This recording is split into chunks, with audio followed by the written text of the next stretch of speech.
Welcome to But Still She Thrives. This is your host, Christy. Jade. Today we're going to talk about 5 ways that you can become an observer of your thoughts so you can grow and heal after abuse. All right, so let's dive in. Number 1, this is one of the best ways that you can really become an observer. And what this does is helps you heal because you're able to set yourself. Maybe we can view it as away or outside of your feelings. Sometimes we identify with our feelings, saying things such as, I'm anxious.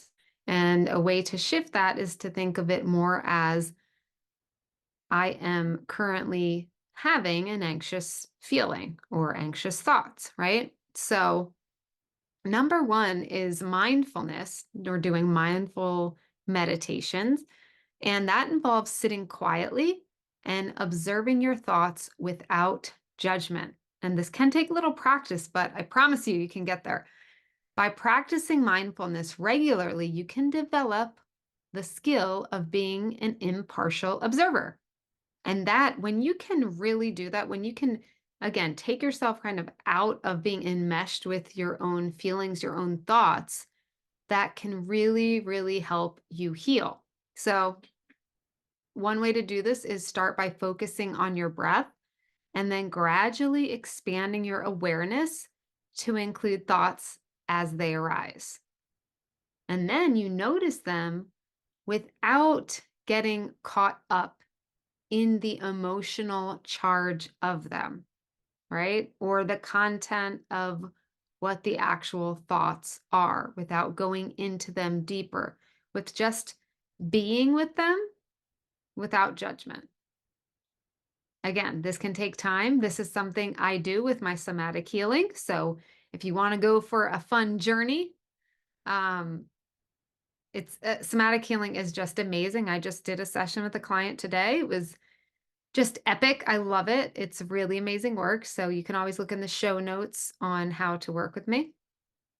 Number 2 is journaling. If you are a writer like I am, I love writing stuff down. I have diaries from when I was 6 years old, starting at 6, all the way through my 20s.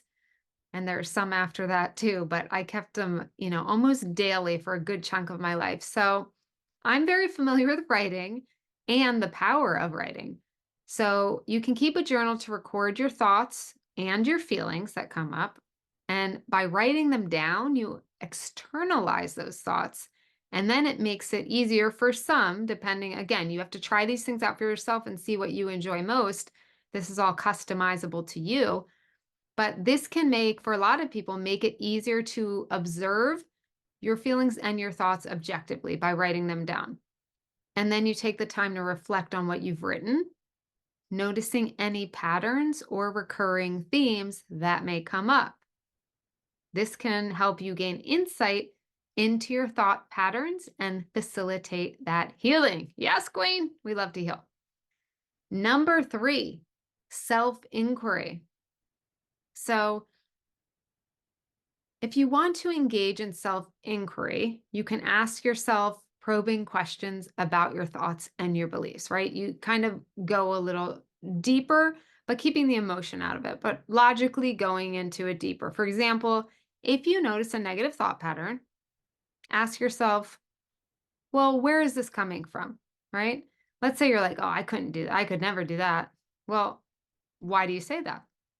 Where's this coming from? And you can keep going down, right, to break it down into more and more. It's kind of like when you think of a 4-year-old child saying, well, why? Well, why? Well, why? Right? Keeps breaking down further and further. You can do this with yourself to say, like, really, how did we get here? How did we get to this thought pattern? Is it true? Is it really your thought pattern? Or is it something, let's say, you were taught by your family or society, right? Or sometimes when we go through trauma, we cannot believe in ourselves. So it could be a thought pattern that is formed from that. So also something that's helpful is asking, does this thought pattern serve me? Is this helping me? It might be trying to protect you, maybe, but that's a whole other episode. We could talk about that, about the protectors in us.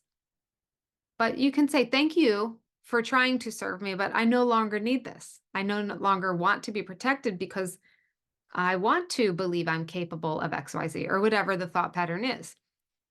So you challenge your irrational or unhelpful thoughts by examining the evidence for and against them. And this practice can help you distance yourself from those thoughts and gain perspective and what's actually true inside, right? We talk a lot about in my podcast and my coaching, getting to the U 2.0. And that U 2.0 is shaking off all that nasty dirt that's covered up that gold, right? You're this solid gold block when you're born. And as you go through life, there are negative thought patterns, negative beliefs, things, whether it's other people tell you, you tell yourself, you form these beliefs because of other people, bad situations happen, negative things can occur, right, in everyone's life. And it sprinkles all this dirt and muck and mud and covers up the beautiful gold bar that you are, right? So part of this healing and part of this self-inquiry can help to shake off some of those negative patterns, negative behavior, thought patterns, right? And gain you the true perspective of who you are. That gold, that shiny gold, that's the you. That's the U 2.0. That's been covered, right? All right, another awesome technique is the body scan technique. You may have heard of this, you may have done one before, and they can really be powerful, especially if you continuously use this technique. So this involves systematically bringing awareness to different parts of your body. You can start from your toes up. You can go from your crown, the top of your head, down. I often start from the crown and go down, but you can do either way. And as you scan each body part, you observe any sensations. Again, observe, right? We're observing, not enmeshing ourselves in them and not to say emotions can't come up, but what we're trying to do is to be an observer, observing the sensations, the thoughts, emotions, without trying to change them. And that's where struggles can happen, right? Stress in general, I forget the exact quote, but I heard a quote somewhere that was about how when, like, stress basically is, or dis-ease is when you're trying to change something because it's not feeling aligned to you, right? But that can often make things worse. So, especially in this sort of situation where we have things come up and we are so resistant to it, we so don't want to feel it or whatever, we put up this big fight, and then it just makes it feel even bigger, right? You can picture that when you have like a lot of anxiety. I know a lot of my followers deal with anxiety issues, right? When you try to fight that anxiety, what happens? Usually it makes it worse, or you can even set yourself into panic, right? Panic attacks. It's a cycle.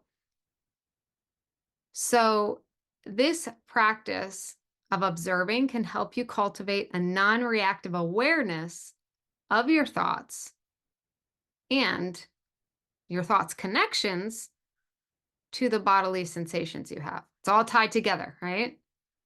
This is why I love this body healing. It's amazing and it's magical. All right, and 5 is cognitive behavioral therapy, which if you're in the therapy world, you have heard of this. If you haven't, I'll explain it more. It is a therapeutic approach that focuses on identifying and challenging negative thought patterns. So you can work with a therapist trained in this specific technique to learn how to recognize distorted thinking and replace it with more realistic and constructive thoughts. This is something I do in my work. I am not a therapist, as you know.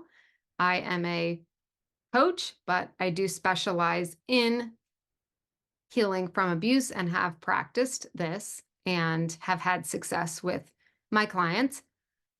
But I will never claim to be a CBT certified. I am getting my somatic healing certification, and this is something we touch on.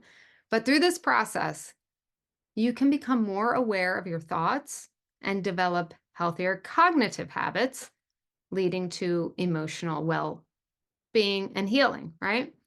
So, there's, like I said, everyone's gonna like or not like different modalities, different methods we use here. These are just some of them to give you examples. But by incorporating these in your daily life, you can become a more skillful observer of your thoughts, which is part of this transformation. What I find in somatic healing, what has been so beautiful, my own journey with it, and now being able to use somatic healing in my coaching sessions, where we just are doing right now, I'm just practicing doing somatic healing for the entire hour, basically, of our sessions, because the impact, the transition is longer lasting because it is healing from the body out, right? Kind of like inside out. When we do mindset work, which is amazing and fabulous, and I love it too. Sometimes when mindset, there has to be that motivation and more of a maintenance, in my opinion, where the somatic healing, and you can use them in parallel, right? But somatic healing is long lasting because it is really healing the body and like where that is stored, where the trauma is stored, and actual on this body level. It's an amazing process of rewiring and shifting things from the body out, if that makes sense, right? So it's really cool to, I myself have been able to make that shift from being in my feelings, right? We all know that's a saying, I'm in my feelings. That's a thing. To being an observer and saying, whoa, look, I'll still get triggered. Okay. I went through trauma. I got some triggers. Okay. That trigger comes up though now. And I've practiced this so much and it didn't take forever. So don't feel like this is like years in the making here, but I've practiced at a point that I can go, and it keeps getting better, right?